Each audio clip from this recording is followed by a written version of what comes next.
রক্তিম সূর্যের আলো যখন আস্তে আস্তে দিনের শুরুতে ঢুকে পড়ে, এইক্ষণ পারুলের ঘুমন্ত চেহারার দিকে তাকিয়ে আছে আনমনে। তার মুখাবয়ের কোমলতা যেন মৃদু ভোরের বাতাসে ছড়িয়ে পড়া ফুলের পাপড়ি। চোখ দুটো বন্ধ, কিন্তু কল্পনার জগতে সে নিশ্চয়ই এক অসীম যাত্রায় আছে। পরপর তার মনে পড়ে রোকমানের কথা। এক সপ্তাহে উঠবে না, ইকরাম ভাইজান না আটকালে 1 মাসের অবস্থা হয়ে যেত। কত বড় সাহস!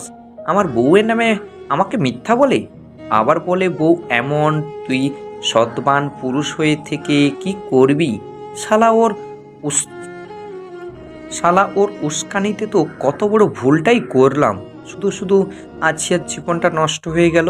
ভাবতে চোখ বন্ধ করে নিল ইখন, বড়ই অনুতপ্ত। রোকমান বলেছিল পারুল নিজের ইচ্ছে কাছে এসেছিল তাদের।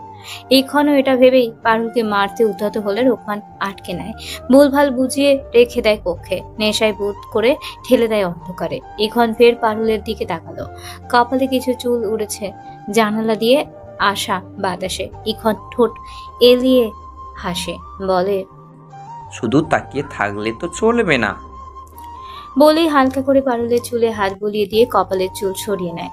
সে অনুভব করলো ঘুম থেকে উঠে গেলে পারুল কেমন আলোয় ভরে উঠবে। একসঙ্গে তখন জীবনটাকে নতুন করে লিখবো, রঙিন স্বপ্নের বর্ণনায়। কাল রাতে ইখওয়ানের সাথে ধস্তাধস্তি করতে গিয়ে আঘাত পায় ইকরাম। কিছুটা অসুস্থ হয়ে পড়ে সে। সারা রাত ব্যথায় সে ঘুমাতে পারেনি, ছটফট করে রাত কাটিয়ে দিয়েছে। তবুও নীলিমাকে ডাকেনি। নীলিমা সবটা বুঝতে পেরেও ওঠেনি কোনো দ্বিধার দ্বন্দ্বের মধ্যে। সে আরিফার সাথে আজ রন্ধন চালায়। চুলায় কাঠের গুঁড়ি দিতে দিতে নীলিমা বলল, পুরুষদের জন্য আলাদা রান্না হয় কেন? আরিফা তরকারি কাটা রেখে তাকালো, হাতের উল্টো পাশ দিয়ে কপালের ঘাম মুছে নিয়ে বলল, পুরুষদের জন্য নয়, ওই সাদা মূলা 2টার জন্য রান্না করা। তবে ওদের সাথে ইখওয়ান আর ইকরাম বাদের সবাই খায়। ওদের সাথে খান না কেন? জানি না, তবে আমার ধারণা ওদের ইকরাম পছন্দ করে না, আর ইখওয়ান তো ইকরামকে ভয় করে। নিষিদ্ধ করায় হয়তো সেও খায় না। ভাইজান দেখতে কেমন ছিল? আরিফা বিষাদের শ্বাস ছেড়ে দিয়ে কাছে মন দিয়ে বলল, ছিল ইকরামের মতো, তবে রোগা সোগা মানুষ ছিল। বিয়ের পর থেকে এই রোগ ওই রোগ লেগেই ছিল। থাকারই কথা, যত পাপ করেছি জমিদার বংশের বড় পুত্র বলে। নীলিমা অবাক হয়ে বলল, যত পাপ, কত পাপ হয় এই মহলে। আমার জানা নেই। ভাবি আসবো? মনিকার কণ্ঠে দুজনে তাকায়। আরিফা বলে উঠল, এখানে আসার জন্য পারমিশন লাগে না মনিকা, ইচ্ছে করলে আসবো, আসবা না করলে নেই। জোরপূর্বক হেসে মনিকা নীলিমার পাশে বসে বলল। নীলিমা ভাতের মার গালতে লাগলো। আরিফা মাছ কাটতে কাটতে বলল, আজ হঠাৎ? মনিকা ফের হেসে বলল, নীলিমার সাথে কথা বলতে আসলাম। কথা তো বলা হলো না, শুধু চোখাচোখি হয়। ভালোই তো কাজ করতে পারো। নীলিমা মুচকি হাসলো। মনিকা আবারও বলল, কি গো, ইকরাম সাহেব রাতে ঘুমাতে দেয় না বুঝি? দুদিনেই চোখের নিচে কালি জমিয়েছ। নীলিমা লজ্জায় মাথা নুয়ে নিল। আরিফা নীলিমার চোখের ভাষা বুঝতে পারলো, তাদের মাঝে এখনো কিছু হয়নি। ভাবলো, ইকরাম তেমন পুরুষ নয় যে জোর করে দেহ ভোগ করবে। মনিকা খচখচ মন নিয়ে তাকিয়ে আছে। নীলিমা উঠে দাঁড়ালো, বলল, ভাবি বলছিলাম আমি কক্ষে গিয়ে আসছি।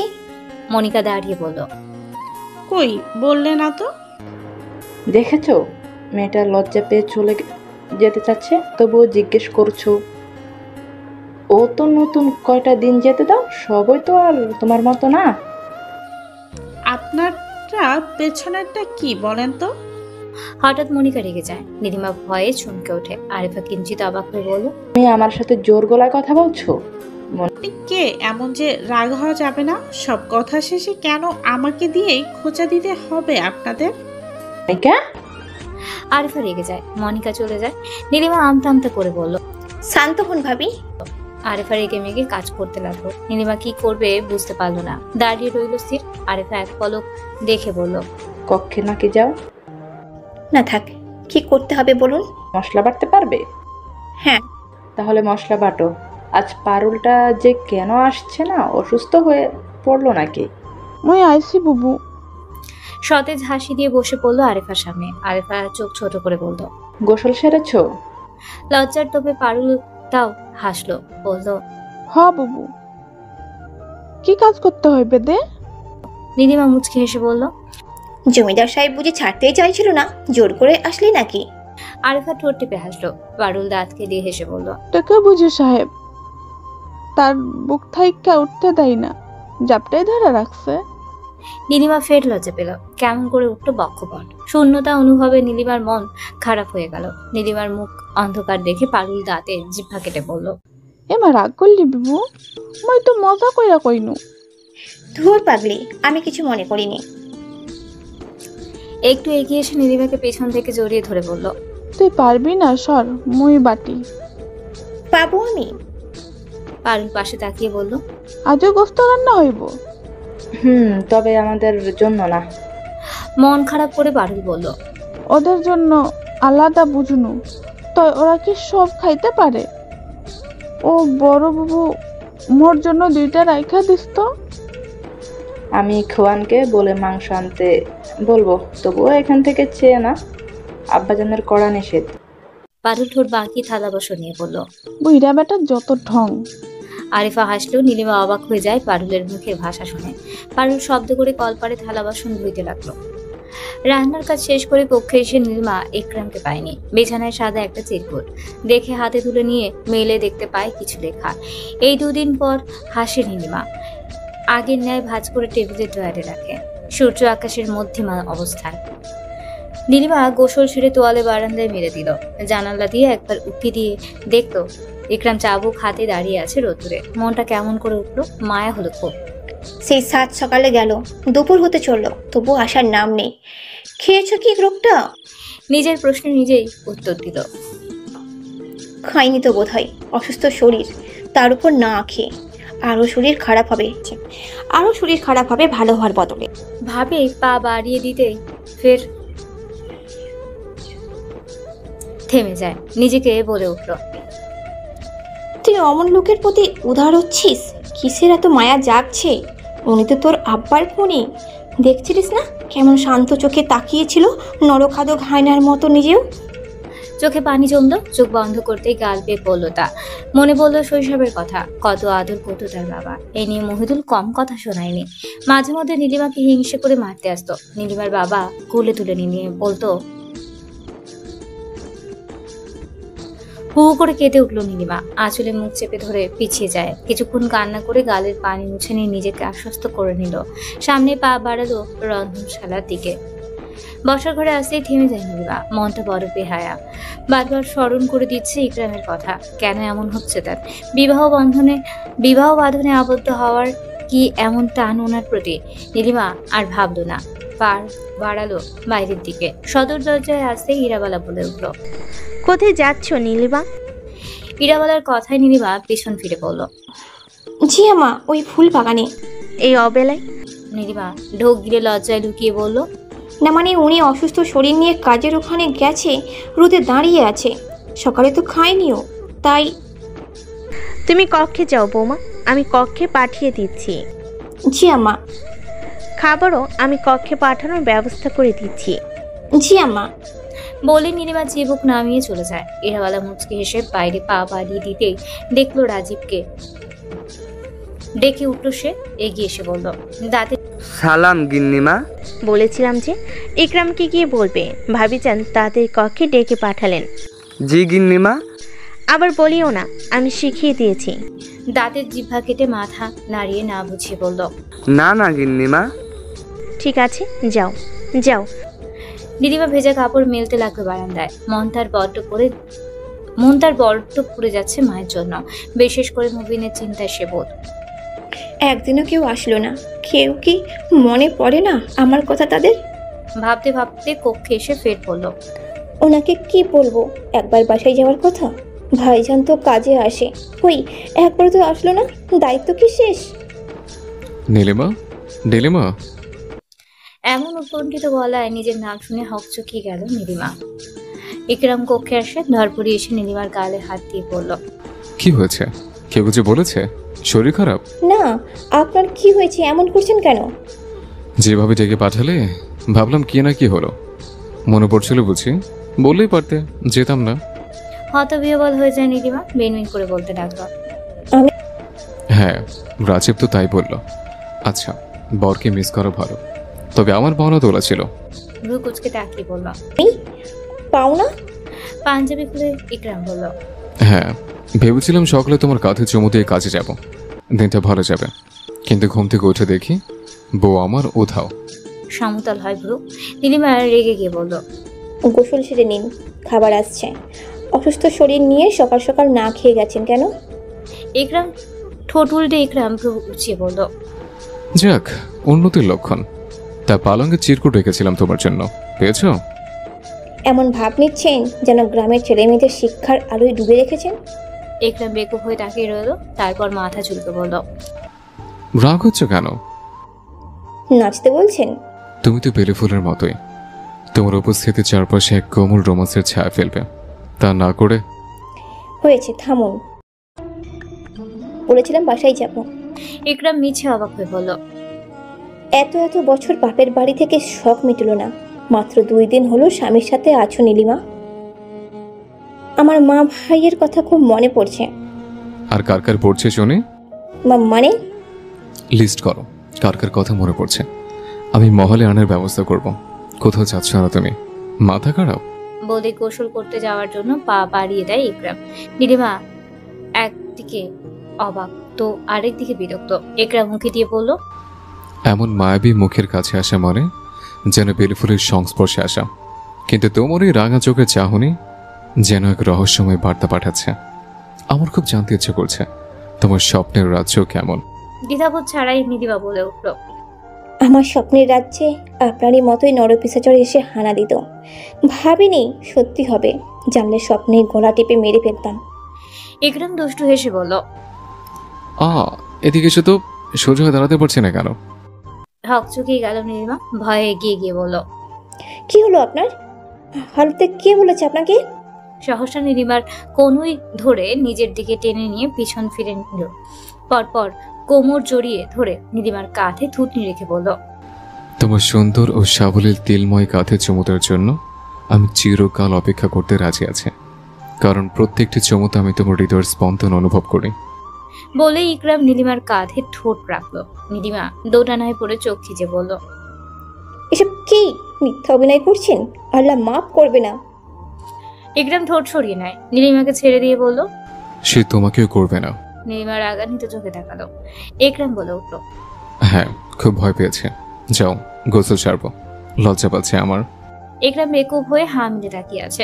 ইকরাম চোখ টিপে গোসল করতে লাগলো। নীলিমা সরে আসে তড়িৎ গতিতে। ভাবতাম কত বিচক্ষণ ও গম্ভীর এবং রাগী মানুষ, এখন দেখছি তার ছেঁড়া লোক। পারুল ও ইখন তাদের সম্পর্কটা যেন দুই চিরবিরোধী দেশের মতন। ইখন গোসল সেরে এসে চোখ বন্ধ করে কি যেন ভাবছে। পারুল বারান্দায় কাপড় মেলে এসে বলল। কি ভাবছিস কালাহাতি? ইখন ঘাড় বাঁকা করে বলল। সব সময়ই কালাহাতি বলা লাগবে তোকে? পারুল ঠোঁট বাঁকিয়ে বলল। একবার আয়নার সামনে দাঁড়িয়ে দেখ, কালাহাতি লাগে। ইখন একেবারে রেগে বলল। কালাহাতি না, তুই তো শাকচুন্নি। পারুল হাসতে হাসতে বলল। শাকচুন্নি? তাও ভালো, তোর মতো কালাহাতি না। ইখন বলল। ভাঙা ক্যাসেট ঘ্যার ঘ্যার না করে যা, চা নিয়ে আয়, মাথা ব্যথা করছে। কি চা খাবি কালাহাতি? লং দিয়া নাকি আদা? ইখন বিরক্ত হয়ে বলল। আমাকে যদি কালাহাতি হতেই হয় তাহলে আমি মুকুট পরে রাজা হব, আর তুই হবি কালাহাতির রানী, কালা বান্দরিনী। পারুল উল্টো হেসে বলল। তাইলে কালাহাতি রাজা, তুই তোর নিজের রাজ্যে চা বানানোর দায়িত্ব নে, মুই পাইমু না। মাথা ব্যথাটা চাড়া দিয়ে উঠছে তোর এসব কথায়। যা, চা নিয়ে আয় দয়া করে। কইরি না কি চা খাবি? আদা কুচি করে দিয়ে নিয়ে আয় যা। লং দে এক না। ইখন রাগান্বিত চোখে তাকালো। পারুল ঠোঁটে দিয়ে হাসে। ইখন দাঁতে দাঁত চিবিয়ে বলল। খালি রং কেন? জিরা, কালি জিরা, এলাচ, ওমহ, যত মশলা আছে সব দিয়ে নিয়ে আয় যা। আদা কুচি খালি, রসুন পেঁয়াজ? আচমকা ইখন এসে পারুলের মুখ চেপে ধরে বলল। তুই যদি আর একটা আলগা পেঁচাল পারিস, ঠোঁটের জায়গায় ঠোঁট থাকবে না, সাথে অনেক কিছু হয়ে যাবে, তখন আর চায়ের দরকার হবে না, আস্ত তোকে গিলে খাবো। বলেই হাত সরিয়ে নেয় ইখন। পারুল জোরে জোরে নিঃশ্বাস নিচ্ছে। ইখন রাগ করে বলল। এখনো যে দাঁড়িয়ে আছিস? যা, চা নিয়ে আয়। পাইমো না মুই, যা নিজেই কইরা খা। ভদ্রপুরে চা মানুষ নাকি এলিয়েন তুই? বলতে বলতে চলে যায় পারুল। ঠোঁট দুটো কিঞ্চিত ফাঁকা হয়ে যায় ইখানের। পরপর জোরে জোরে বলল, এ লাইন মানে কি বলে? যা শাকচুন্নি। সন্ধ্যা হয়ে আসে সোনালি আলোর রেশে। দিন শেষের অবসানের নতুন স্বপ্নে জাল বনে। সন্ধ্যা নামে যখন সূর্যের শেষ রশ্মি গাছপালার ফাঁক দিয়ে ছড়িয়ে পড়ে, দিন শেষের অবসানে যখন পৃথিবী ধীরে ধীরে নিস্তব্ধ হয়, তখন মানুষের হৃদয়গুলো নতুন স্বপ্নে জাল বনে। এই মুহূর্তে কেউ প্রেমের সুর শুনতে পায়, যা মনের সাথে আরেক মনের গভীর বন্ধন সৃষ্টি করে। প্রতিটি সন্ধ্যা আমাদের মনে নতুন আশা ও আনন্দের শিখা জ্বালায়। যেন রাতের অন্ধকারে কেউ প্রেমের আলো জ্বালাতে ব্যস্ত, কেউ বা আল্লাহকে ডাকতে ব্যস্ত, কেউ দুঃখ বিলাসে অনুতপ্ত, কেউ বা সুখের মূর্ছনায় অভিভূত। রোহিত ও মনিকা বসে মদ গিলছে। সন্ধ্যার শেষে আজ মনিকার জন্ম তারিখ। মনিকার আবদার রাখতে রোহিতের এই কাজ। রাতে মহলে থাকবে না, বিধায় সন্ধ্যার পরপর তারা নিজেদের মতো উল্লাসে মেতেছে। সে সময় দরজায় কড়া নাড়ল রমেলা। রোহিত ইশারা করতেই মনিকা নিজেকে সামলে নেয়। বড়সড় ঠেকুর তুলে রোহিতের কোল থেকে উঠে আসলো। কাপড় ঠিক করে এগিয়ে এসে দরজা খুলে বলল, কিছু বলবেন আম্মা? হ্যাঁ, বলার জন্যই তো এসেছি। রকমারের খুব জ্বর এসেছে, পানি আর টানা রেখে এসেছি। যাও, জলপট্টি দাও তো একটু। আমার মাজা ব্যথার জন্য বসে থাকতে পারছি না। আবার ঠেকুর আসতে মনিকা গিলে নিল। স্বাভাবিক থাকার চেষ্টা করে বলল, কিন্তু আম্মা। কৈফত দিতে এসো না, সন্ধ্যার পর কক্ষে কোনো কাজ থাকে না। মনিকা অসহায় চোখে তাকালো রোহিতের দিকে। রোহিত কিছু বলল না, চোখ সরিয়ে নিয়ে উঠে দাঁড়ালো। রমিলা কিছু দূর গিয়ে থামলো, পেছন ফিরে বলল, দাঁড়িয়ে আসো যে, যাও তাড়াতাড়ি। অজ্ঞতা মনিকা কক্ষ থেকে পা বাড়ালো। পড়তে গিয়ে দেওয়াল ধরে নিজেকে সামলে নেয়। ধীরে ধীরে পা বাড়িয়ে লোকমানদের কক্ষে এসে ঢুকলো। নীলিমা একরামের পাঞ্জাবি বোতাম লাগিয়ে দিয়েছিল। একরামের চোখে যেন এক ভিন্ন জগতের আলো। সে ভাবছে, এই যে বেলিফুল, মিষ্টি, সাহসী আর একটু লজ্জাশীল। একরাম একটু হেসে বলল, এটা কি করতে বলেছিল? আপনি যা বললেন তাই তো করছি। কিন্তু তুমি তো আমার শরীরে লোমহর্ষ করে তুললে। যুদ্ধ লেগে গেছে। একরাম এমনটা বলার সাথে সাথে নীলিমার গালে একটু রং উঠল। লজ্জায় চিবুক নামালো। 3টে বোতাম লাগাতে আরো 300 বছর লাগছে। হাত কাঁপছে এতটাই। একরামের চোখে মুখে দুষ্টমি। আচ্ছা, বোতাম লাগাতে কি তোমার লজ্জা লাগছে? চিবুক নামিয়েই রইল নীলিমা। একরাম নীলিমার হাত সরিয়ে দিয়ে বলল, যেভাবে হাত কাঁপছে তোমার, মনে হচ্ছে সংসারে আগুন লাগাচ্ছ। নীলিমা ভিতরে ভিতরে ভেঙচি কাটলো। রাগে তার মন মেজাজ বিগড়ে যাওয়ার অবস্থা। না জানি কখন চেঁচিয়ে ওঠে। একরাম তাড়া দিয়ে বলল, আমি যাব আর আসবো, তুমি প্রস্তুত হও। এই সে তোমাকে বাড়ির পথে বের হব। বলেই একরাম বের হয়ে যায়। নীলিমার রাগ উধাও। তার ইচ্ছে হলো আগে বললে লোকটাকে কয়েকটা চুমু দিয়েই দিতাম। ঠোঁট এলিয়ে হেসে নীলিমা প্রস্তুত হতে শুরু করে। রোকমানকে দেখবে বলে বের হয়ে আসে একরাম। শুনেছিল জ্বর এসেছে, একবারও দেখা করেনি গাধাটার সাথে। ভেবেই পা বাড়িয়ে দেয়। দরজার সামনে আসতে একরাম ভ্রুকুচকে দাঁড়িয়ে পড়ল। কিছু পরিচিত ঘুমানোর শব্দে ছলকে উঠল তার বক্ষপাত। চলে যাবে ফের কি মনে করে যেন থামলো। পারুলের কথা মাথায় আসতেই কোনো কিছু না ভেবেই দরজা কিঞ্চিত ফাঁক করে উকি দিতেই হতবাক। রোকমান ও মনিকা অর্ধনগ্ন অবস্থায় মেতে উঠেছে। ততক্ষণে বিদায় নিতে আসা রোহিত বাকরুদ্ধ। একরাম তপ্ত শ্বাস ছেড়ে দিয়ে পিছনে ফিরে যেতেই রোহিতকে দেখে একটু চমকে ওঠে। রোহিতের চোখ লাল বন্ধ। একরাম ক্রো হেসে চলে যায়। একরামের হাসিতে রোহিতের বুকে আগুন জ্বলে ওঠে। রাগে অনুতাপে চোখ বন্ধ করে নিল। দুহাত মুষ্টিবদ্ধ করে মনিকা বলে চেঁচিয়ে উঠল সহসা। কেঁপে ওঠে পুরো মহল। রাত বেড়েছে, মনের অশান্তিও বাড়ছে ক্রমাগত। মনিকা এক বিছানায় বসে, তার চোখের কোণে জল জমেছে, যা গাল বেয়ে পড়ছে অনবরত। তার মনে হচ্ছে সবকিছু ধীরে ধীরে শেষ হয়ে যাচ্ছে। চারপাশে দম বন্ধ করা নীরবতা যেন তার হৃদয়ে ঘিরে ধরেছে। রোহিত হতাশার অতলে ডুবে আছে, শূন্য চোখে দূরের দেওয়ালকে দেখছে। মহলের চারপাশে ঘৃণা ও ক্ষোভের আবহ। মনিকা ভাবছে জীবনের আর কোনো অর্থ নেই। রোহিত যেন এক অদৃশ্যের বোঝার নিচে চাপা পড়ে গেছে। এখনো পর্যন্ত কথা বলেনি, না তাকিয়েছে। মনিকা টের পাচ্ছে মহলের চারপাশে এক অদ্ভুত শূন্যতা, যা ঘৃণা ও বিষাদে ভরা, যা তাদের সম্পর্কের মধ্যে আজ ঘৃণা যেন বিষময় হয়ে উঠেছে। সারা ঘর জুড়ে সেই ঘৃণার পরিবেশ। মনিকার স্বপ্নগুলো আজ ধূলিসাৎ। আজ আর সে আজ শেষবারের মতো মুক্তি খুঁজছে। সেই মুক্তির পথে পা বাড়াতে চাইলেও সে জানে এই পথের গন্তব্য কোথায়, শূন্যতার অন্তরালে। এমন পরিস্থিতিতে দুজনেরই মনে হয় তাদের জীবন আর এগোবে না। মনিকার হৃদয়ে এক অদৃশ্য যন্ত্রণা যা তাকে মৃত্যুর দিকে টেনে নিয়ে যাচ্ছে। এদিকে রোহিত জানে কিছুই আর আগের মতো হবে না। বিছানা, ঘর, জীবন সবকিছু আজ যেন এক দাগে রাঙা হয়ে গেছে। ইকরাম সব তোয়াক্কা না করে নীলিমাকে নিয়ে ওদের বাসায় চলে আসে। আসমানি ও মোহিত তো অবাক। যাবে যাবে বলে মোহিতের যাওয়া হয়নি। বোনের বাড়িতে তো আর খালি হাতে যাওয়া যায় না। সেই ভেবে মোহিত ভেবেছিল ভালো পয়সা জমি তারপর যাবে। ইকরাম বাজারে যা পেয়েছিল তাই নিয়ে এসে হাজির হয়। নবীন তো বেজায় খুশি হয়ে যায়। রাতে খাওয়া শেষে নীলিমা আর ইকরাম শুয়ে পড়ে। যদিও ইকরামের যাওয়ার কথা ছিল, নীলিমাকে রেখে যেতে মন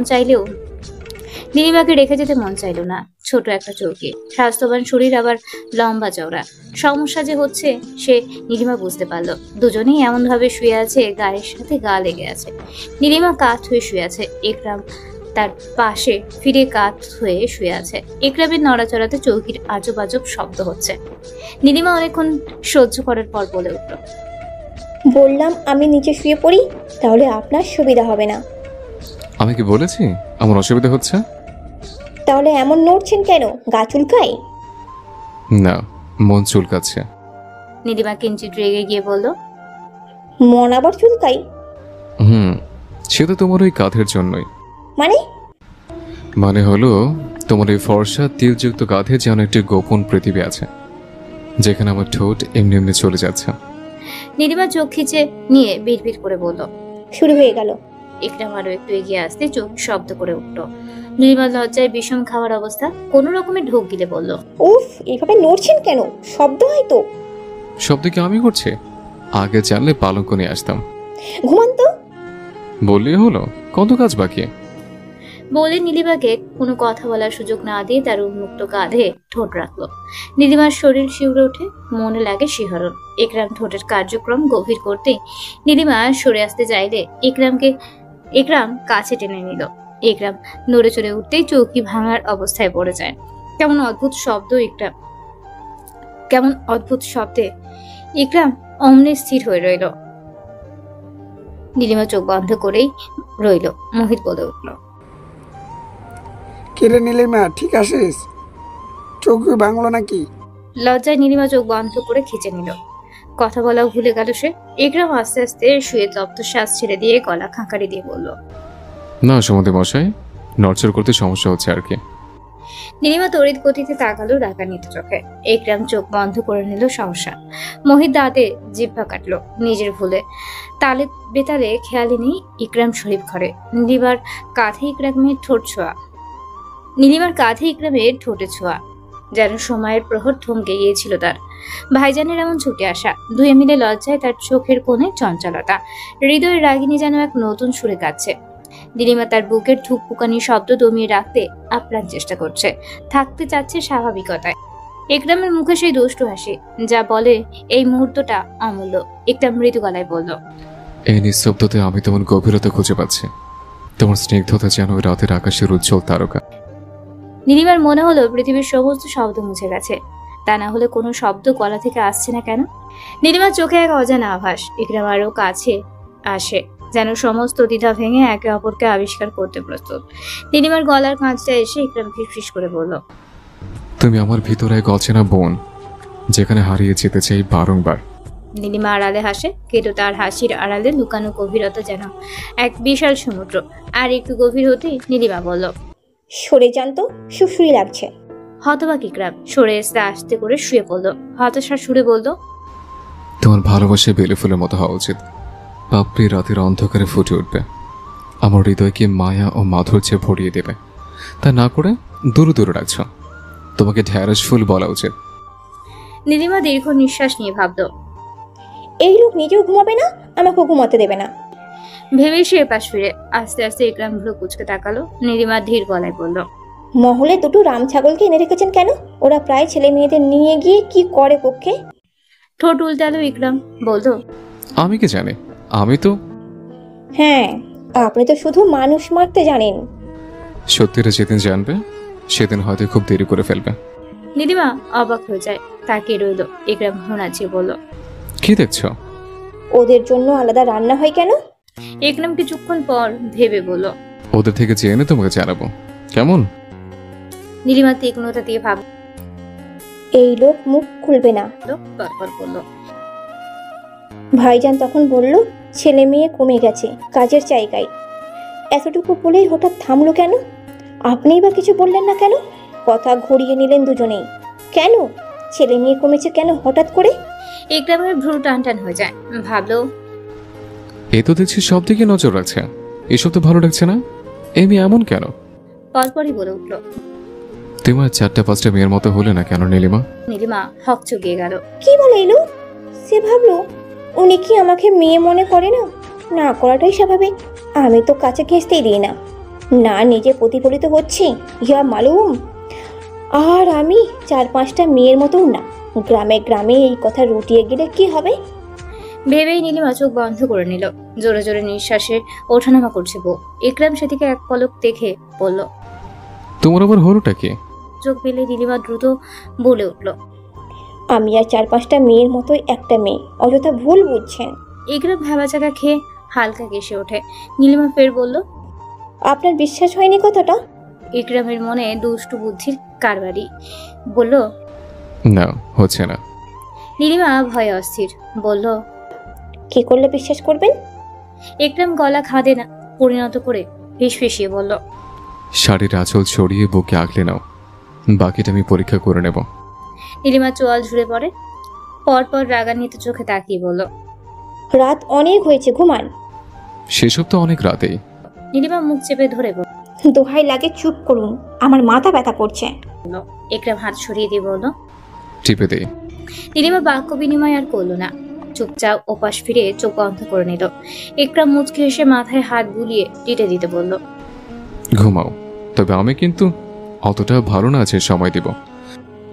নীলিমা মনে মনে বলল, সে তো হাড়ে হাড়ে টের পাচ্ছি।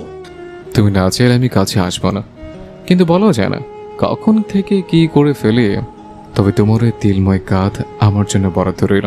অজান্তে নীলিমা মুচকি হাসলো। ইকরাম হাসলো একটুখানি। রোহিতের মারে রোকমানের পটল তোলার অবস্থা। এখনো ঔষধ লাগিয়ে দিচ্ছে। রমেলা শাহাবুদ্দিন বসে আছে একটু দূরে। শাহাবুদ্দিন রাগে খুঁজছে। রমেলা হাত ধরে আছে ছেলেটাকে যেন না মারে। রোকমান একটু ঘুমিয়ে উঠতেই ইখন ধমক দিয়ে বলল, চুপ ভালা, পুরুষ মানুষ হয়ে মেয়েদের মতো উহু করছিস কেন? রোকমান ভাবলো, নিজেও তো মেরেছিস শালা আমার, এখন কিসের দরদ দেখাইতে আসছিস? এই কথা বলতে গেলে তো আবার মারা শুরু করবি। ওই শুয়োরের বাচ্চাকে মহল থেকে বিতাড়িত করো রমেলা, অমন মুখ দেখাও পাপ। চুপ করবেন আপনি? দোষ কি আমার পুত্রের একার? ওই মেয়ে নাই? বেলজ্জা বেশরম মেয়ে একটা। কোন বিবেকে ওই মেয়ে শ্বশুর বাড়িতে বসে মদ খেলে? সেটা আমার বড় পুত্রকে বলো গিয়ে, দুটো অমানুষ জন্ম দিয়েছ। আর আপনি বুঝি মানুষ? আপনারা চুপ করুন তো, ওসব না ভেবে যান বিয়ের ব্যবস্থা করুন। হালাং মুখ ফুটে বলতে পারিস না যে বউ লাগবে? রোকমান ব্যথা হজম করে বলল, আমি তো এখন বিয়ের জন্য প্রস্তুত না। শাহাবুদ্দিন দাঁত কিমির করে চাবালেন। ইখন মাথায় গাঁটটা দিয়ে বলল, বিয়ের কার্যসিদ্ধি করার জন্য প্রস্তুত তো ঠিকই থাকিস। এই একদম আমাকে দোষ দিবি না। আমি তো জ্বরের ঘুরে আমার আসমানের পরীকে অনুভব করছিলাম। কারো হাতের ছোঁয়ায় চোখ মেলে তাকিয়ে দেখলাম আমার আসমানের পরী আমার সামনে। কাছে ডাকলাম, আসলো। তারপর শাড়ি। কে তোর আসমানের পরী? ওই তো। বলতেই থেমে যায়। ভাবলো, না বাবা, নীলিমার কথা বলে আরেক দফা মায়ের খাবো নাকি? ইকরাম শরীফের ভাইজান তো আবার মারতে শুরু করলে থামার নাম নেয় না। পরপর গলা খাঁকারি দিয়ে বলল, আসমানের পরী আবার কোন পরী হবে? তবে ডানা দুটো থাকলে কবেই আমাকে নিয়ে উড়াল দিতে। শেষ কথাটা কাদু কাদু গলায় বলল রোকমান। ইখন রেগে কে বলল, চুপ থাক, মেয়েদের মতো কথায় কথায় কাঁদে হালা আবাল। শাহাবুদ্দিন ও রমেলা বিরক্ত হয়ে চোখ বন্ধ করে আবারও মেলল। শাহাবুদ্দিন রমেলার দিকে তাকিয়ে বলল, এটা কি আমার বংশের? সত্যি করে বলো। রমেলা তেতে উঠে দাঁড়ালো, বলল, চলেন কক্ষে, চলেন। ছুটি কি না হাটের কাজে বুঝিয়ে দিচ্ছি। তখনই পারুল ঢুকলো কক্ষে। কোনো কিছুর পরোয়া না করে ইখওয়ানের পাঞ্জাবির কলার ধরতেই রমেলা ও রোকমান হা মেলে তাকিয়ে রইল। সাবিদিন পিছন ফিরে দাঁড়িয়ে পড়ল। ইখওয়ান রাগ হবে বই কি, তার আগেই পারুল বলে উঠল, রাত কি আর একটা হইব যে এখানে বসে আছিস? চল, মোর ঘুম আসছে। বলেই টেনে নিয়ে চলে যায়। রমেলা দুগাল মৃদু চর দিয়ে বলল, টোবা টোবা, কি অসভ্য মেয়ে। নিজের বেলা ঠিকই তো 16 আনা। বলেই চলে যায় শাহাবুদ্দিন। রোকমানের দিকে তাকাতে ভোলেনি। তার রাগান্বিত চোখ দেখে রোকমান চিবুক নামিয়ে নেয়। রমেলা পা বাড়িয়ে দিতে দিতে বলল, এক সপ্তাহ মহল থেকে বেরোবি না যদি লজ্জা শরম থাকে। কিন্তু আম্মা, লজ্জা তো নারীর ভূষণ। কটমট চোখে তাকাতেই রোকমান ফের চিবুক নামালো। রমেলা চলে যায় নিজের কপালকে দোষারোপ দিয়ে। এভাবে টেনে নিয়ে আসলি কেন? ওনারা কি ভাববে এখন? পারুল দরজা লাগিয়ে দিয়ে বলল, মুই কারো ধারে না। বেশি কথা না কইয়া নিয়ে শুইয়া পড়, রাত মেলা হয়েছে। ইখওয়ান পাঞ্জাবি খুলে রাখলো, তারপর বলল, আমি বউ পুষব কি? আমি উল্টা বউ আমাকেই পুষে। তোকে কি মানা করছো নাকি? কথা শুনিস খুব আমার। কারে কালা হাতি? মোরা কি কানে কালা মনে হয়? ইখওয়ান রাগান্বিত চোখে তাকিয়ে বলল, চুপ কর দের ব্যাটারি, পক পক না করে শুয়ে পড়। পারুল পালঙ্কে উঠে শুতে শুতে বলল, তোদের মহলটা ধোয়া দরকার, পাপে ভইরা গেছে। ইখওয়ান দুষ্টু হেসে বলল, সে পাশে তো আমিও ভরে গেছি, আমাকেও ধুয়ে দে। কথা বেশি না কয়ে এনে শুয়ে পড়। ইখওয়ান শুয়ে পড়ল, বলল, ভাবছিলাম কি আর আমার সাথে হচ্ছে কি, বউয়ের কথায় শুয়ে বসে কাটিয়ে দিচ্ছি। পারুল জড়িয়ে ধরে গালে শব্দ করে চুমু দিয়ে বলল, রাগ করিস না কালা হাতি, মুই তোরে তো ভালোবাসো। শাকচুন্নি। বলেই চোখ বন্ধ করে নিল ইখওয়ান। সহসা পারুল বলে উঠল, পূর্ব দিকের ঘরটায় পালঙ্কা, ওইখানে কি করিস তোরা? চমকে উঠে চোখ মেলে তাকায় ইখওয়ান। অবাক হয়ে বলল, তুই কি করে জানিস ওই ঘরে পালঙ্ক আছে? খাপখানা দে, মুদের কি সম্বন্ধ করে বিয়ে হয়েছে? ইখওয়ানের মনে পড়ল পারুলকে নিয়ে তো ওই কক্ষে গেছিল, তারপর তো জীবনের শনি নেমে আসলো। ভেবে ভিতরে ভিতরে কাঁদলো ইখওয়ান। ভাবছিলাম জমিদার বংশে বিয়ে করব না, বউয়ের কথায় চলাফেরা আমার পক্ষে সম্ভব নয়। সে ঘুরে বালি, ঘুরে ফিরে তাই হলো আমার সাথে। শান্তি মতো না পারি ঘুমাতে, না পারি কথা বলতে। বললো, আবার ভিতরে ভিতরে কাঁদলো ইখওয়ান। পারুল ধাক্কা দিয়ে বলল, কি ভাবছিস রে কালা হাতি? কিছু না, ঘুমা। বললি না তো ওই ঘরে আব্বাজান আর চাচাজান ওদের সাথে হিসাব করে ওই কক্ষে শুয়ে শুয়ে? ইখওয়ান ভুরু টান টান করে দেখালো। পারুল আবারও বলল, বাবা কি সুখ মানুষের, রাগনের জায়গা নাই, শুয়ে শুয়ে হিসাব নিকাশ করে। এই তুই থামবি ভাঙা ক্যাসেট? তুই চুপ কর পুরান ক্যাসেট। বলেই পারুল পাশ ফিরে শুয়ে পড়ে। ইখওয়ান হতবিহ্বল হয়ে তাকিয়ে রইল কিছুক্ষণ, আবারও ভিতরে ভিতরে কেঁদে বলল, শালি উল্টো আমাকে ধমক দিল, কত বড় সাহস! ভোরে যখন ঠান্ডায় জুবুথুবু হয়ে কাছে এসে গা ঘেঁষবি, তখন দেখিস পানি যদি নাক চুবানি দিচ্ছি। আধো কুয়াশা মাখানো অবারিত চোখের ঘুমকে নীলিমা বহু কষ্টে বিদায় দিল। এক হাত নাড়াতে গিয়েও পারছে না সে। ভারের সাথে আবার ব্যথার অনুভব। কোনো রকম চোখ মিলে নীলিমা তাকালো। নীলিমার বাহুতে ইকরাম শুয়ে আছে। তার উপস্থিতি যেন এক অদ্ভুত শান্তি এনে দিচ্ছে তার মনে। নীলিমার চোখে যখন পড়ল তার উন্মুক্ত পেটে ইকরামের হাতের বিচরণ, স্নিগ্ধ অনুভূতর যেন একটি মৃদু স্পর্শের মতন। নীলিমা অনুভব করে ইকরামের হাত তার জীবনের সবচেয়ে নিরাপদ জায়গা। তার চোখের ভাষা অসংখ্য কথা বলে। প্রেমের নীরব সংলাপে ডুবে থাকা এই নরপিচাস পুরুষের প্রেমে নীলিমার মন মতেছে। হঠাৎ মুবিনের চিৎকারে ঘোর কাটে নীলিমার। ইকরাম হকচকিয়ে উঠে ঘুমে ঢুলে ঢুলে বলল, কি হচ্ছে বেলিফুল? বাইরে বের হলে জানতে পারবো। বলে নিজেকে ঠিক করে নেমে আসে নীলিমা। ঘুমটা টেনে বাহিরে বের হয়ে এসে দেখলো মুবিন কাছে। আসমানি তখন নাস্তা বানানোর ব্যস্ততায় মোহিত বাঁশের কুঞ্চি নিয়ে দাঁড়িয়ে আছে। নীলিমা দৌড়ে এসে বুকে আগলে নিয়ে বলল, মারছেন কেন ভাইজান? সকাল সকাল আবার কি করলো? মোহিত তিক্ত মেজাজে বলে উঠল, ওরা কতবার নিষিদ্ধ করে যে ওই পূর্বের বনের দিকে যাবি না, বন্য প্রাণী সহ মানুষ থেকে কুকুরও থাকে, তবু আজ ভরে উঠে কোন আবালদের সাথে ওদিকে গেছে, ইচ্ছে করছে। বলেই মোহিত ফের মারতে উদ্যত হয়। নীলিমা আগলে নেয় শক্ত হাতে। একরাম বাধা দিয়ে বলে উঠল, ছোট মানুষকে এইভাবে শাসন করতে নেই। মবিন, এদিকে আসো তো। মুবিন চলে যায়। একরাম নিয়ে ঘরের ভিতরে গেল। নীলিমাও ছুটলো সেদিকে, গিয়েই মুবিনকে টেনে নিয়ে পড়ল। গিয়েছিলি ভালো কথা, ভাইজানকে বলতে গেলি কেন? বই তো কই নাই, আমাকে কইতে গিয়া পিছন থেকে শুনতেছি। একরাম ভ্রু গুটিয়ে বলল, এই পারুলের দোষ নাকি? চুপ করুন তো, যান হাত মুখ ধুয়ে আসুন। জানিস বাবু, জঙ্গলের মাথায় মানুষের পশুরা মনে হয় খাইছিল, সেই খাওয়া হাত কইরা আছে। নীলিমা হতভম্ব হয়ে তাকায় একরামের দিকে। একরাম নজর সরিয়ে নেয় সহসা। মুবিন বোনের দিকে তাকিয়ে বলল, নরপিশাচ। বলেই চলে যায় নীলিমা। মুবিন একরামের দিকে তাকিয়ে বলল, আপনারে নরবিষ কইল কেন? একরাম ঠোঁট কামড়ে ভাবুক থেকে বলল, রাতে তোমার বোনকে কামড় দিয়েছিলাম। মিথ্যা কথা। তাইলে বাবু চিল্লাই নাই কেন? এই কামড় আর সে কামড় নয় রে পাগলা। মনে মনে বলে কথাটি মুখে বলল, বিশেষ না হলে তোমার বোনের কাঁধে দেখে আসো, আর আসার সময় পানি আর মাচন নিয়ে আসিও। বের হতে আমার লজ্জা করছে। মুবিন মুচকে হেসে ছুটল। নীলিমা তখন মায়ের পাশে পিঠার থালায় তুলতে ব্যস্ত। মোহিত দাঁতে মাজন দিচ্ছে, একটু পর কাজে যাবে।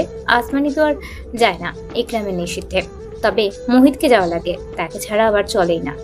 মুবিন এসে দাঁড়ালো নীলিমার পিছনে। নীলিমা শুধু এক পল দেখলো, অমনি মুবিন নীলিমার কাঁধের কাপড় সরিয়ে নেয়। লাল লাল জখমে হাত দিয়ে বলে, ইস, নরপিসটা তো খুব বজ্জাত। তড়িৎ গতিতে উঠে দাঁড়ালো নীলিমা। আসমানি হা মেলে তাকিয়ে রইল। মোহিত না বুঝতে পেরে বলল, কি হয়েছে নীলিমা? ও তো কি বললো? মুবিন মুখ খুলতে নীলিমা চেপে ধরে বলল, কিছু না ভাইজান। তোতলাস কেন? নীলিমা কিছু বলল না। মুবিনকে এক প্রকার জোর করে নিয়ে গেল ঘরে। ধমক দিয়ে বলল, চুপ, কি বলছিস এইসব? উনি তো। চুপ কর, বের হর ঘর থেকে, বাইরে গিয়ে মুখ খুলবি না। মুবিন মন খারাপ করে চলে যায়। নীলিমার রাগান্বিত চোখে তাকালো একরামের দিকে। একরাম কপাল চুলকে হাতের আড়ালে মুখ ঢাকতে বৃথা চেষ্টা করে। নীলিমার সামনে এসে বলল, ও ছোট মানুষ, ওকে ওসব বলতে গেছেন কেন? তুমি ছোট মানুষের সামনে আমাকে নরবিশ্বাস বললে কেন? ও জিজ্ঞেস করলো নরবিশ্বাস কে, তো আমি কি উত্তর দিব? আমার জীবনের। আচমকা একরাম নীলিমার মুখ চেপে ধরে নিয়ে বলল, বেলিফুলে কোমলতা ও মিষ্টতা থাকে, এমন রায় পাখিনি রূপ নয়। তুমি তো আমার বেলিফুল, দেখো না আমি কেমন কদম ফুলের মতো সাথে সেথা থাকি। তুমিও। নীলিমা হাত সরিয়ে নিয়ে বলল, হয়েছে, থামুন, বুঝতে পেরেছি। আসুন হাত মুখ ধুয়ে নিন। তোমার কাঁধ ছোঁয়ায় আমাকে মনে করিয়ে দেয় ভালোবাসা কখনো শেষ হয় না, এটি শুধু নতুন নতুন ভাবে শুরু হয়। আসো, নতুন সকাল, নতুন চুমুই শুরু করে। নীলিমার খুব রাগ উঠল। কাঁধ আর কাঁধ, এছাড়া আর কিছু পান না আপনি। পাই তো, ওই যে ঠোঁটের উপরে কুচকুচে ছোট কালো তিল। নীলিমার ঠোঁটে হাত রাখলো তড়িৎ প্রবাহে। একরাম মৃদু হেসে বলল, ঠোঁট তো নয়, যেন প্রেমের এক বিশেষ চিহ্ন। আর ঠোঁটের উপর তিলটা আবেগময় পয়েন্ট, যেখানে প্রেমের গল্প শুরু। তোমার ঠোঁটের ওই তিল যেন আমাদের প্রেমের গোপন কথা বলছে। আসো তো, চুমু দিয়ে সেই রহস্য উন্মোচন করে। একদমই না, এখন থেকে আর কোনো বই পড়বেন না, একেবারে মাথাটা গেছে যত সব উদ্ভট কথা। এবার মহলে ফিরে টেবিলের সব বই চুলোই দেব। শেষ লাইনটি বলতে বলতে চলে যায় নীলিমা। একরাম ঠোঁট টিপে হাসি আটকে রাখলো। পরপর পা বাড়িয়ে দেয়, কুয়া থেকে পানি তুলে দেয় নীলিমা। একরাম হাত মুখ ধুতে লাগলো। কারো চেনা কণ্ঠ কানে আসতে নীলিমা বলল, ধুয়ে আসুন, আমি বাইরে আছি। বলে দৌড়ে বাহিরের দিকে আসলো।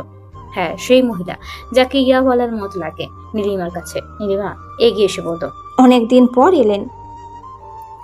উনি চোখ তুলে তাকালেন। নীলিমা অবাক হয়ে ভাবতে লাগলো, হ্যাঁ, এই সেই চোখ, মুখ, নাক, সবই তো একই লাগে।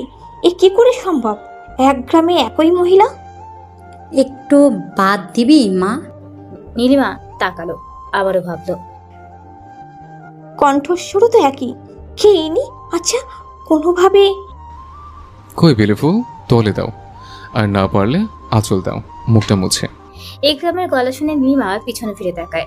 পুরুষ কণ্ঠে মহিলাটি আঁচলে মুখ ঢেকে আড়ালে তাকালো ইকরামের দিকে।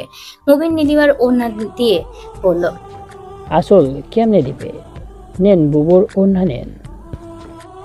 নীলিমার ওসবে মন নেই। ইকরামের থেকে নজর সরিয়ে সে মহিলার দিকে তাকায়। উনি কেমন দৃষ্টিতে তাকিয়ে আছে। নীলিমা ফিসফিস করে বলল, আচ্ছা, কোনোভাবে উনি জমিদার শাহমত শরীফের মেজ পুত্র জমিদার ইকরাম শরীফ? ওনার চোখে কেমন ভয়ের চাপ। হয়তো নামগুলো তার খুব চেনা। নামগুলো শোনার পরপরই মুখের ভঙ্গিমা পাল্টে গেল। নীলিমা ভিতরে নেওয়ার জন্য বলল, ভাত খাবেন না? আসুন। মহিলাটি নীলিমার দিকে তাকিয়ে ধীর গলায় বলল, তুই নিয়া আয় মা, মই যাচ্ছ। নীলিমা মুচকি হেসে বলল, ঠিক আছে। নীলিমা দাঁড়িয়ে বলল, মুবিন, এনাকে ভেতরে নিয়ে এসে বসিয়ে দে তো ভাই। বলেই পা বাড়িয়ে চলে যায় নীলিমা। মুবিন আসার আগেই মহিলাটি উঠে চলে গেল। যাওয়ার সময় ইকরাম ও মহিলার চোখাচোখি হয় অল্পক্ষণের। ইকরাম ভাবুক হয়ে দাঁড়িয়ে পড়ল। কিছুক্ষণ পর বেরিয়ে এসে মহিলার যাওয়ার দিকে তাকিয়ে বলল, চোখ দুটো চেনা মনে হলো কেন? ইকরাম সকালে চলে আসে মহলে। এখন বার্তা পাঠায় রাজবের তারা। ইকরাম কাজের জায়গায় দাঁড়িয়ে আছে তীক্ষ্ণতা নিয়ে। কেউ কাজ করছে না, সবাই দাঁড়িয়ে আছে। সেখানে উপস্থিত আছে শাহমত, ইখন ও ইকরাম। শাহমত গলা খাঁকারি দিয়ে বলে উঠলেন, ঠান্ডা মাথায় বুঝিয়ে বলো ইকরাম, আর জেনে নাও ওরা কি চায়, তারপর যা করার করো, আমি আসছি। শাহমত চলে গেলেন তার সহচরী রহিমকে নিয়ে। ইকরাম শান্ত গলায় বলল, কি সমস্যা আপনাদের? কাজ করছেন না কেন? মজুরি কি বাড়িয়ে দিতে হবে? না জমিদার সাহেব। একজন প্রাপ্তবয়স্ক তরুণ কথাটি বলে সামনে এগিয়ে আসে। তার পিছনে পিছনে আসলো কয়েকজন তরুণ ও প্রবীণ। ইকরাম ভ্রুকুচকে বলল, তাহলে দিনের পর দিন আপনার খাটিয়ে নিন, সমস্যা নেই, কিন্তু কাজ শেষে লোক নিয়ে চলে যাচ্ছেন বাড়তি মজুরি কথা বলে। কেউ ফিরে আসে, কেউ আসে না, এর মানে কি সাহেব? ইকরাম গাল ঝুলকে এগিয়ে আসে। ছেলেটার নাম মমিন। ওর দিকে এগিয়ে এসে বলল, এখানে তুমি কেন আসো? কাজে আসি মজুরির জন্য। তাহলে কাজ করো আর বাকিদের কাজ করতে দাও। বলে ইখওয়ানকে বলল, নজর রাখ, আমি আসছি। হঠাৎ গুম হয়ে যাওয়া লোকদের খুঁজে না পাওয়া পর্যন্ত আমরা কেউ কাজ করব না। অনেকে তাল মিলিয়ে বলল কথাটি। অনেকে ভয়ে ভয়ে দাঁড়িয়ে আছে। ইকরাম ফিচে হেসে বলল, কাজ করবে না? না জমিদার সাহেব। ইখওয়ান, চাবুক দে। ইখওয়ান চাবুক এগিয়ে দেয়। মমিন তাতে দাঁত চিবিয়ে দাঁড়িয়ে রইল। মহিদ এগিয়ে এসে বলল, কি করছিস মমিন? কাজ কর। মারবি নাকি? তোর ছোট মা, তোর মা ছোট বোন, কথা ভাব। মমিন নিরুত্তর। ইকরাম বলে উঠল, মোহিত, সরে দাঁড়াও। অজ্ঞতা মোহিত সরে আসে। ইকরাম হাতে চাবুক পেঁচিয়ে নিয়ে বলল, কাজ করবে না তুমি? দৃঢ়তায় জবাব দেয় মমিন। না। ইকরাম চাবুক মারতে উদ্যত হতেই মমিন চাবুক তার হাত দিয়ে আটকে নেয়। সবাই ভয়ে দুপা পিছিয়ে যায়। অনেকেই কাজে লেগে পড়ে, বেশিরভাগ মহিলা। ইকরামের রাগ দ্বিগুণ হয়। চাবুক সহ মমিনকে টেনে নিয়ে আসে। গলায় চাবুক পেঁচিয়ে ধরে বলল, সাহস দেখে আমি হতভম্ব। মমিন, তুমি আমার চাবুক ধরো। আমার? চেঁচিয়ে বলেই নিচে ফেলে দিল। মারতে লাগলো। তার বোন উর্মি এগিয়ে আসতে চাইলে তাদের মা জহুরা আটকে নেয়। ইকরাম চাবুক রেখে এবার হাত দিয়ে মারতে লাগলো। পা দিয়েও মারছে, পড়ে গেল।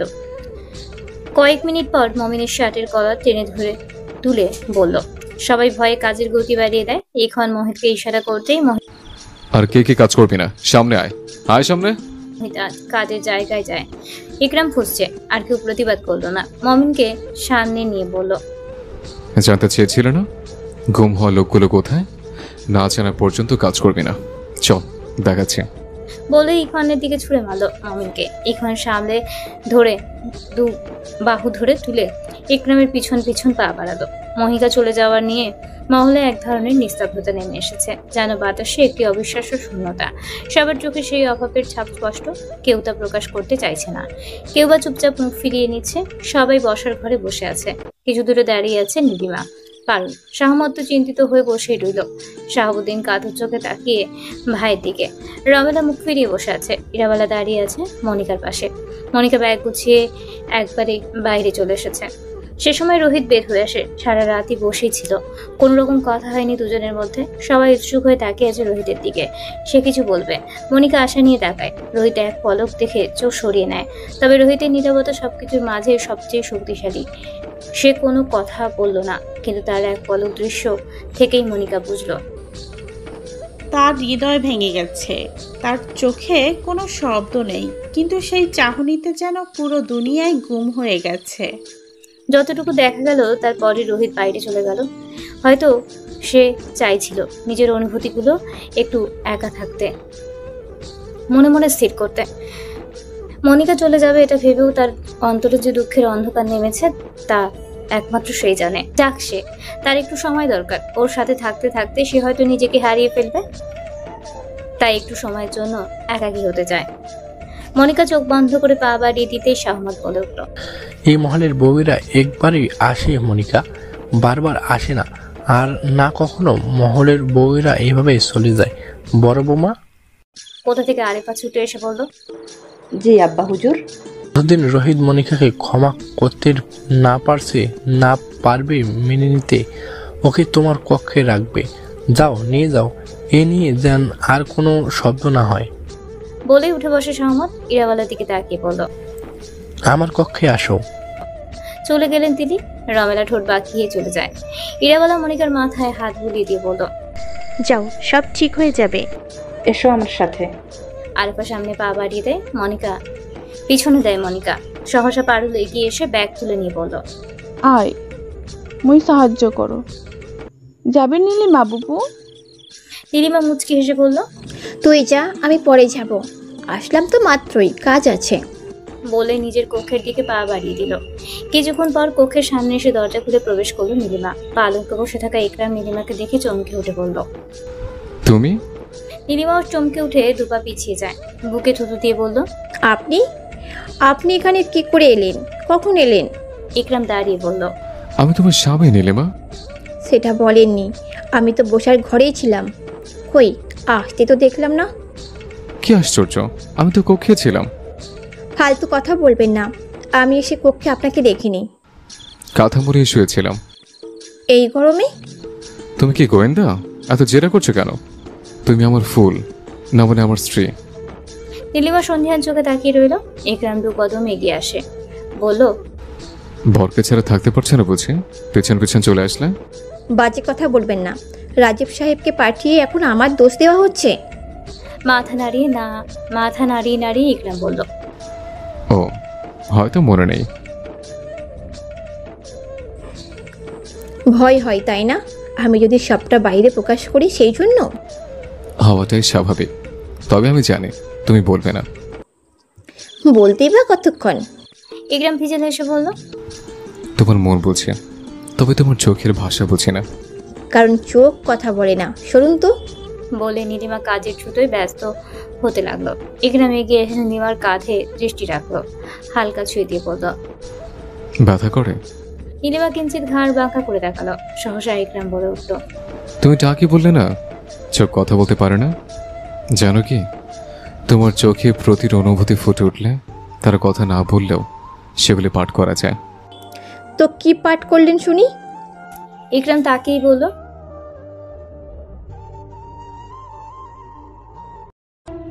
নীলিমা ক্রু হেসে সামনে ফিরে শাড়ি ভাঁজ করতে করতে বলল, বই পড়া মানুষ আসলে বেশি বুঝে, আবার আন্দাজ সঠিকও হয়। ইকরাম নীলিমার হাত ধরে সামনে ঘুরে নিয়ে বলল, শক্তি শুধু শরীরে নয়, হৃদয়ে থাকে। তুমি যদি আমাকে ঠকাও বা ঠকানোর চেষ্টা করো, তুমি কেবল আমার শক্তি আর আত্মবিশ্বাসকে মুক্তি দেবে, তবে তোমার জীবন অন্ধকারে আচ্ছন্ন করে ছাড়ব। নীলিমা তীক্ষ্ণ দৃষ্টিতে তাকিয়ে বলল, নীলিমা বিশ্বাস কখনো ভাঙে না, সে কেবল কঠিন হয়ে ওঠে। নীলিমা ও ইকরাম কিছু মুহূর্ত ওভাবেই তাকিয়ে রইল, যেন তাদের সময় থেমে গিয়েছিল। দুই চোখ দুটি হৃদয়ে একে অপরকে বুঝে নেওয়ার জন্য অস্থির হয়েছিল। একে অপরকে দেখছিল অথচ কথা বলছিল না, কেবল একে অপরের গভীরে ডুব দিয়ে অনুভব করছিল। নীলিমার চোখে ছিল এক নিঃশব্দ রহস্য, আর ইকরামের চোখে ছিল সেই রহস্য জানার তারা। নীলিমার মৃদু হাসি, সেই অদৃশ্য চাহনি, তার অজানা অনুভূতি যেটা যেন চুপচাপ বলে দিচ্ছিল, আমি জানি নীলিমা, তুমি আমাকে অনুভব করার চেষ্টা করছো। ইকরামের এক দৃষ্টিতে কেবল সেই অজানা অনুভূতিকে আরো গভীর করে তোলার চেষ্টা। সে হয়তো জানে ভাষার প্রয়োজন নেই, চাহনির মাধ্যমেই প্রেমের গল্প লেখা হয়।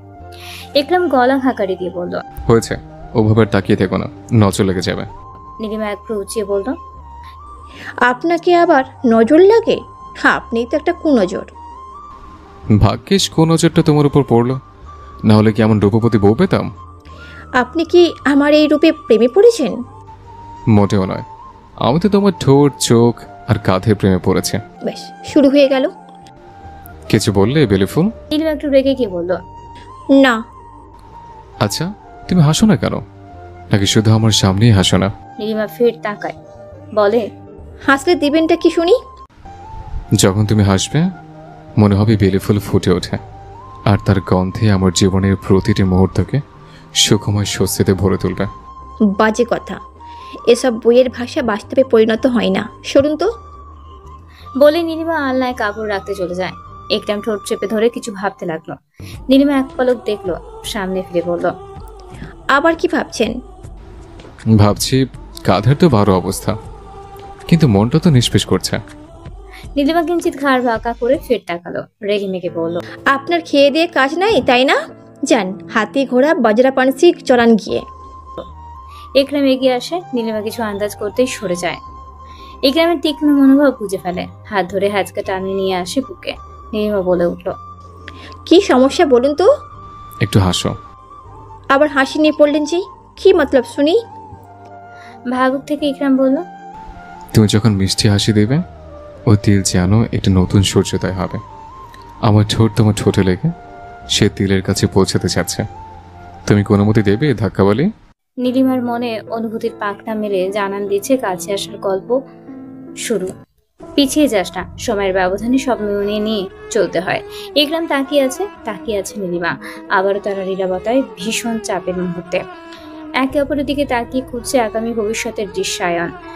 ইকরামের বুকে নীলিমার হাত, সে হয়তো বুঝতে পারছে তার বুকে তোলপা শুরু হয়ে গেছে।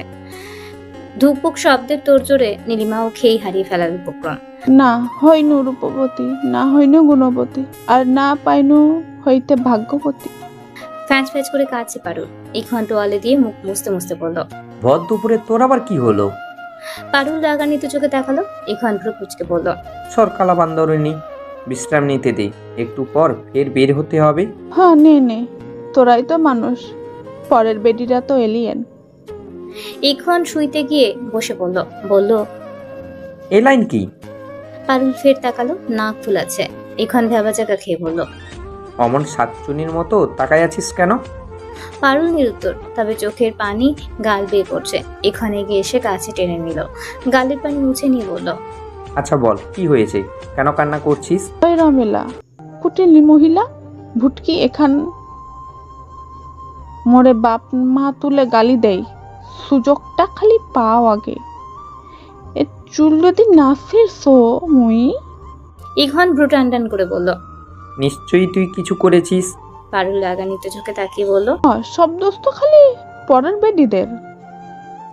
আচ্ছা বাদ দে, চাচি শাশুড়ির সাথে চুলোচুলি করবি? কেমন দেখায় না?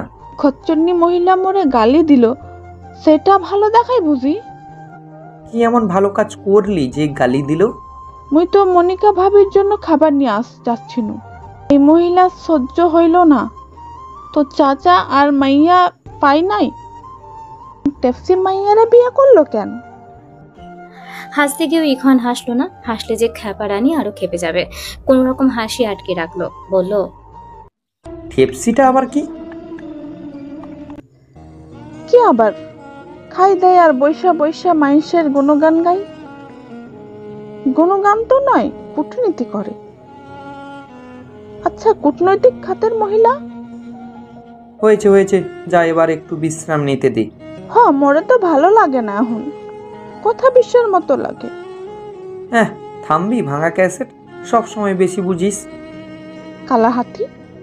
কালাহাতির গো খাওয়াইয়া দিব। খুব স্বাদ বুঝি? খাবি নাকি? ছি, তুই হাতির গো খেয়েছিস? কচ্ছের স্বাদও খুব। ছি, দূরে থাক মোর থেকে কাইল্লা বেডা। ইখন হতবিহ্বল হয়ে যায়। কিছুক্ষণ পর নিজের কথার মানে বুঝতে পারলো। দ্বিগুণ রেগে গিয়ে বলল, তুই কি তাহলে? আমি না হয় কাইল্লা বেটা?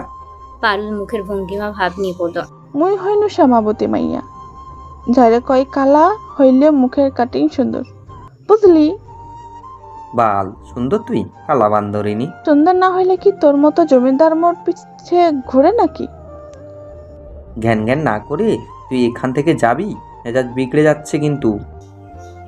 পারুল উঠে দাঁড়িয়ে পড়লো, কিছু দূরে গিয়ে বলল, কাল হাতের গুখা জমিদার। আগে জানলে বিয়া কি জিনিস ভুলেই যেতাম। নীলিমা ইরাবালার কক্ষে এসেছে অনেকক্ষণ হলো। নীলিমা নিজেই এসেছে গল্প শোনার নাম করে। ইরাবালা শুয়ে আছে। নীলিমা হালকা ছোঁয়া ইরাবালার পা মালিশ করে দিচ্ছে। ইরাবালার কপাল থেকে হাত সরিয়ে বলল, কি গল্প শুনবে মেজো বউ? আপনার বাবা বাড়ি আম্মা? নানু জানো নিশ্চয় জমিদার। হাসলেন ইরাবালা, বললেন, তা তো অবশ্যই। জমিদার ইস্কান্দার শাহ আলম ছিলেন আমার বাবা। মা ছিলেন সাধারণ ঘরের। বাবা পছন্দ করে মহলে এনেছিলেন। জানো, তা নিয়ে আমার দাদার কত হুমকি দিয়েছিল। কত মাস নাকি কথাও বলেনি বাবার সাথে। যখন শুনতে পেলেন মা গর্ভ অবস্থায়, খুশি হয়েছিলেন। তবে ছেলে পুত্র চাই দাদার।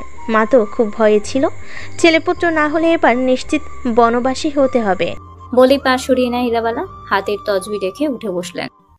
নীলিমার ধৈর্যের বাদ নেই, তাড়া দিয়ে বলল, তারপর কি হলো আম্মা? তারপর আর কি, আমার বড় ভাইজানের আগমন ঘটল। দাদা খুশি হয়ে আমাকে মহলের রানী ঘোষণা করে দিলেন। তারপর বুঝি আপনার জন্ম?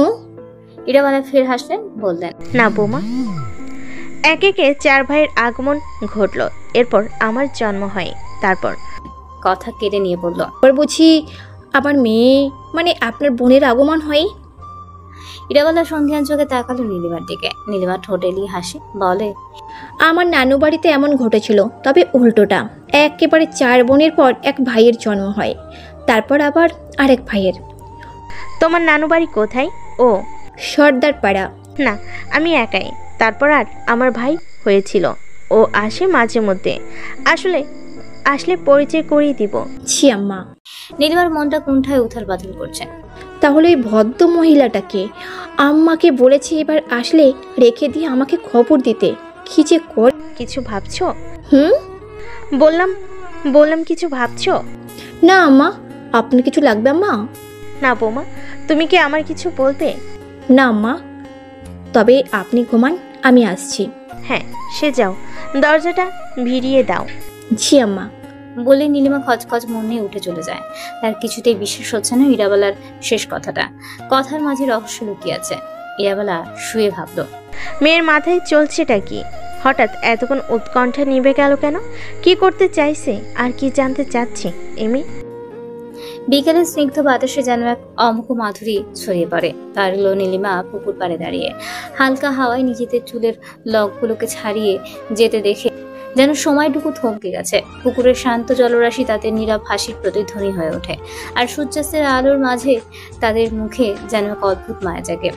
প্রকৃতির স্নিগ্ধতা আর একে অপরের নীরব উপস্থিতি তাদের মনে এক অদৃশ্য বন্ধন করে তোলে, যেন পৃথিবীটা শুধুই তাদের জন্য। বাতাসের সাথে মিশে তারা দুজনের মধ্যকার ভাষাহীন কথাগুলো অদৃশ্য হলো স্পষ্ট হয়ে ওঠে। এক মনে পুকুরের পানিতে তাকিয়ে আছে নীলিমা। পারুল নীলিমার দিকে তাকিয়ে ফের পানিতে তাকিয়ে বলল, পক্ষে নাকি খদ্দের সাথে হিসাব বসে জমিদাররা।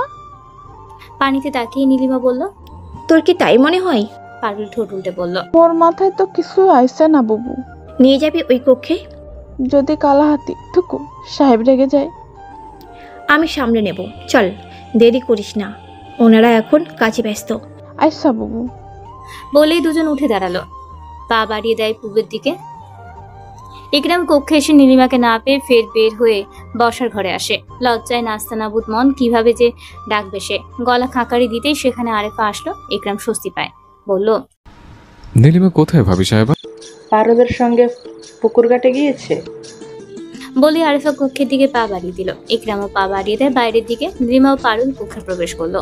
বেশি বড় নয়, একদিকে পালঙ্ক ও ছোট একটা টেবিল পাতানো, অবশ্য দুটো চেয়ারও আছে। পারুল পালঙ্কে বসে বলল, না তেমন আহামরি কিছু নাই। নীলিমা নজর ঘুরিয়ে দেখছে চারপাশটা।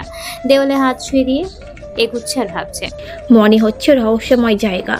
এখানে রহস্যের বেড়াজাল, যা উন্মোচন করতে তীক্ষ্ণতা বুদ্ধি লাগবে সাহস। কি ভাবছিস বাবু? পারুলের কথায় হুঁশ হয় নীলিমার। নীলিমা কিছু বলল না, ঘুরে ঘুরে দেখতে লাগলো। সে সময় আসে ইখওয়ান। ওদের দুজনকে দেখে ইখওয়ান হতভম্ব, কর্কশ গলায় বলল, আপনি? পারুল, তোরা এখানে কেন? পারুল পালঙ্ক থেকে দ্রুত নামলো। নীলিমা তাকালো শান্ত চোখে। ইকরাম পুকুর পাড়ে এসে তাদের না পেয়ে একটু ভয় পায়। আশেপাশে নজর ফিরিয়ে দেখলো একবার। কি চলে যাবেই ইখওয়ানের কণ্ঠে ভাবিজান ডাক শুনে পিলে চমকে ওঠে। তার পরপরই পা বাড়িয়ে দেয় সেদিকে।